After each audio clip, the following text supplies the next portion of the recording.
Operation सिंदूर के दौरान क्या पाकिस्तान के किसी परमाणु संयंत्र से रेडिएशन की खबर है?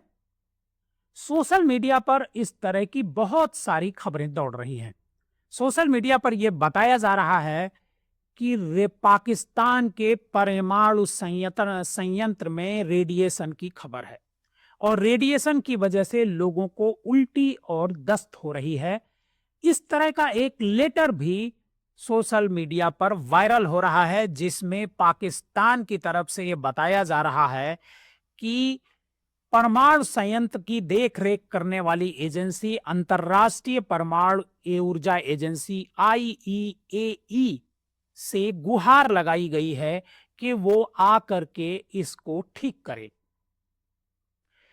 सवाल ये उठता है कि क्या वाकई ऑपरेशन सिंदूर के दौरान भारतीय सेना ने परमाणु संयंत्र के आसपास कोई हमला किया था और उस हमले में कोई जो परमाणु संयंत्र है उसका कुछ हिस्सा क्षतिग्रस्त हो गया था?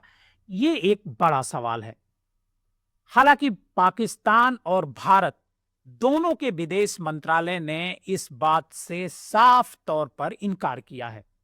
बावजूद इसके सोशल मीडिया पर यह विवाद बंद होने का नाम नहीं ले रहा है।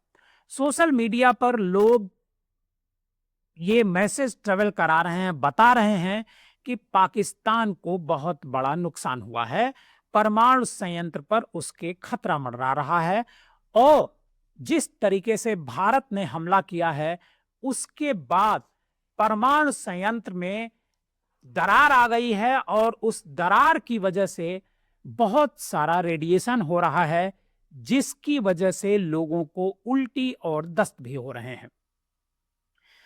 आपको बता दें कि जो पाकिस्तान दोनों देशों ने हालांकि इसका खंडन किया है, लेकिन अब जो वैश्विक परमाणु निगरानी संस्था अंतर्राष्ट्रीय परमाणु ऊर्जा एजेंसी IAEA है, उसकी तरफ से कहा गया है कि भारत के साथ सैन्य संघर्ष के बावजूद पाकिस्तान के किसी भी परमाणु संयंत्र से कोई रेडिएशन नहीं हुआ है।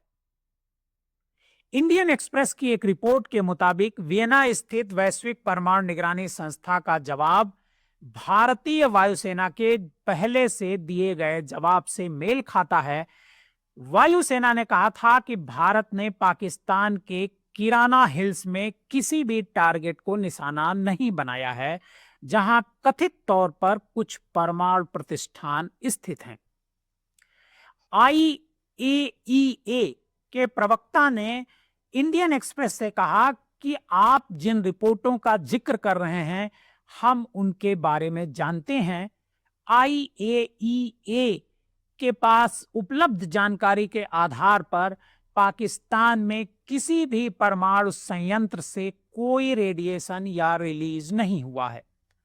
जब उनसे इंडियन एक्सप्रेस ने पूछा कि क्या किसी परमाणु घटना या रिसाव को IAEA ने के घटना और आपातकालीन केंद्र की जानकारी में लाया गया है, तो उन्होंने साफ इनकार किया गया। आपको बता दें कि 13 मई को वाशिंगटन DC में अमेरिकी विदेश विभाग की प्रेस ब्रीफिंग में उप प्रवक्ता थॉमस पिगाट से भी इस विषय पर एक सवाल पूछा गया था। क्या अमेरिका ने कुछ सुरक्षित पाकिस्तान स्थलों में न्यूक्लियर रेडिएशन के लीक की रिपोर्ट के बाद इस्लामाबाद या पाकिस्तान में कोई टीम भेजी है? ब्रीफिंग में इस सवाल के जवाब में थॉमस ने कहा था कि इस समय मेरे पास इस पर कहने के लिए कुछ भी नहीं है। इससे पहले सोमवार को DG air operation air marshal AK Bharti ने भी कहा था कि भारत ने पाकिस्तान के किराना हिल्स में किसी भी टारगेट को निशाना नहीं बनाया है। प्रेस ब्रीफिंग में एक सवाल के जवाब में भारती ने यह भी कहा था कि हमें यह बताने के लिए कि धन्यवाद कि किराना हिल्स में कुछ परमाणु संयंत्र हैं। हमें इसके बारे में पता भी नहीं था। हमने किराना हिल्स पर हमला नहीं किया है।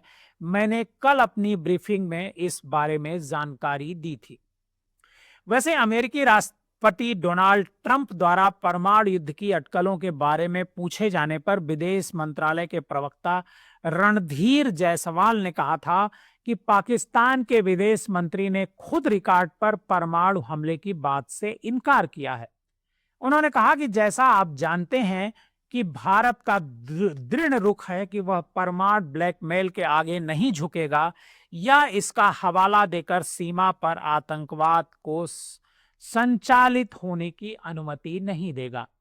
अब ऐसे में सवाल ये उठता है कि आखिर परमाणु संयंत्र पर हमले की बात फिर क्यों फैलाई जा रही है? क्या इसमें बीजेपी आईटी सेल का हाथ है या फिर जो कुछ लोग हैं जिनका काम है अफवाह फैलाना, वो इस तरह की अफवाह फैला रहे हैं कि पाकिस्तान के परमाणु संयंत्र पर हमला किया गया है? लेकिन अब यह साफ हो गया है इंडियन एक्सप्रेस की रिपोर्ट के बाद कि पाकिस्तान के किसी परमाणु संयंत्र पर हमला नहीं किया गया है और वहां से कोई रिसाव नहीं हो रहा है। और जब रिसाव नहीं हो रहा है तो वहां के लोगों के बीच उल्टी और दस्त की जो खबरें बताई जा रही हैं वो पूरी तरीके से बेबुनियाद नजर आती हैं। आप पब्लिक न्यूज टीवी के साथ बने रहिए।